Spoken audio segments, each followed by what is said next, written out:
ॲमॅकस अहवालात कुत्रा चावण्याच्या किंवा हल्ल्याच्या भीतीशिवाय मुक्तपणे फिरण्याचा मूलभूत अधिकार असल्याचे स्पष्ट करण्यात आले आहे.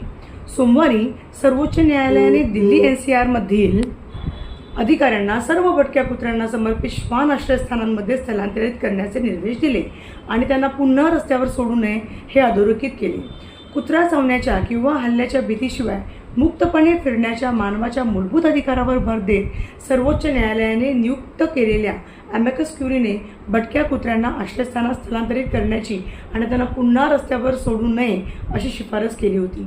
सोमवारच्या आदेशापूर्वी न्यायालयाला दिलेल्या शिफारशींमध्ये या प्रकरणातील न्यायमित्र ज्येष्ठ वकील गौरव अग्रवाल यांनी म्हटले आहे की कुत्र्याला पुन्हा रस्त्यावर सोडणे जिथे आपल्याला गंभीर नुकसान होते ते कुत्रा चावण्याच्या किंवा हल्ल्याच्या भीती न बाळगता मुक्तपणे फिरण्याच्या आपल्या मूलभूत अधिकारांचे थेट उल्लंघन आहे.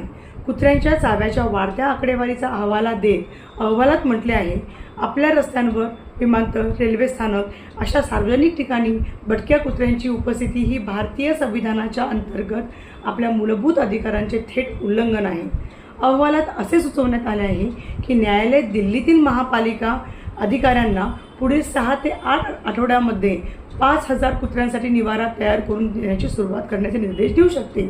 तसेच पकडलेल्या भटक्या कुत्र्यांना निवारा गृहात ठेवण्यात यावे आणि कोणत्याही परिस्थितीत रस्त्यावर सार्वजनिक जागांवर सोडले जाणार नाही अशी शिफारसही करण्यात आली आहे. धन्यवाद.